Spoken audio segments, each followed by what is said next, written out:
ఎవరికి కూడా చెప్పుకోదగ్గ భరోసా లేదు.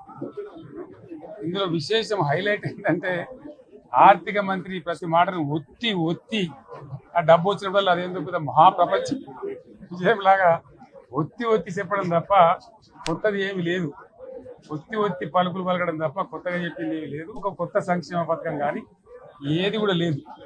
మహిళల పట్ల కూడా చాలా స్పష్టంగా చెప్పాల్సిన అవసరం ఉండేది. కానీ వాళ్ళు మేము 1,00,000 కోట్లు ఇస్తాం అన్ని రుణాలు, ఆ రుణాలు వీలేదో ఇస్తున్నట్టుగా ఆల్రెడీ ఉన్న స్కీమే, నథింగ్ న్యూ అబౌట్ ఇట్, ఏమి లేదు. వెరసి ఇష్యూ యాజ్ ఏ హోల్. దురదృష్టం ఏంటంటే, బ్యాడ్ లక్ ఏంటంటే, మేము కూడా ప్రభుత్వం ఏర్పడిన తర్వాత కనీసం ఒక 6 మాసాల సమయం వాళ్ళకి ఇవ్వాలని మేము అనుకున్నాం. నేను కూడా శాసనసభకు దగ్గర రాలేదు. కానీ ఈరోజు బడ్జెట్ చూస్తే ఏ ఒక్క పాలసీ ఫార్ములేషన్ జరగలేదు. రాష్ట్రానికి సంబంధించినటువంటి ఏ ఒక్క విషయంలో కూడా ఈ అర్భక ప్రభుత్వం ఇప్పటి వరకు పాలసీ ఫార్ములేషనే చేసినట్టుగా కనపడలేదు. వ్యవసాయం ఉంది, మాకు స్పష్టమైన అవగాహన ఉండే ఈ రాష్ట్రంలో వ్యవసాయ స్థిరీకరణ జరగాలని మేము 2 పంటలకు కూడా ఇచ్చినాం రైతు బంధు. వీళ్ళు ఎగ్గొడతామని చెప్తా ఉన్నారు. మేమేదో రైతులకు ఇచ్చిన డబ్బును దాన్ని పాడు చేసినాము, చెడగొట్టినాము, దుర్వినియోగం చేసామన్న పద్ధతిలో దురదృష్టకరమైన వ్యాఖ్యలు చేస్తూ ఉన్నారు. అంటే ఇది పూర్తిగా రైతు శత్రు ప్రభుత్వం అనేది తెలుస్తూ ఉంది. ధాన్యం కొనుగోలు చేయలేదు, విద్యుత్ సరఫరా చేయడం లేదు, నీళ్లు సరఫరా చేయడం లేదు, చాలా ఇబ్బందులు పెడతా ఉన్నారు. ఇంకా రైతు భరోసా, రైతు బంధు గురించి ఇంకా ప్రస్తావనే లేదు. ఎప్పుడైతే మా ఎమ్మెల్యేలు అడిగితే కూడా కనీసం సమాధానం చెప్తలేరు.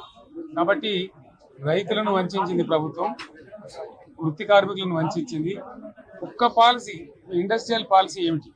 ఏమి లేదు. బట్ గ్యాస్ ట్రాష్ పంచరంగం ఈస్మాన్ కలర్ లాగా చెప్పడం తప్ప, స్టోరీ టెల్లింగ్ లాగా ఉన్నది తప్ప బడ్జెట్ చెప్పినట్టు లేదు.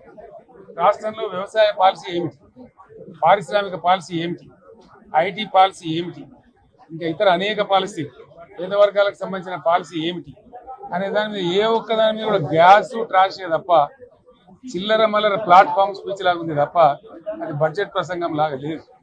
రాజకీయ సభలలో చెప్పినట్టుంది తప్ప ఏ ఒక్క పాలసీని కూడా నిర్దిష్టంగా ఈ పనిని మేము ఎట్లా సాధిస్తాం, మా గోల్స్ ఇవి, మా టార్గెట్స్ ఇవి అనే పద్ధతి కానీ పద్దు కానీ లేదు.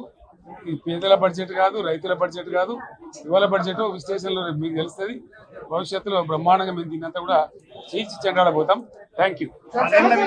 చూశారు కదండి, ఈ వీడియో కనుక మీకు నచ్చినట్లయితే లైక్ చేయండి, షేర్ చేయండి, న్యూస్ టుడే తెలుగు డైలీని ఫాలో చేయండి.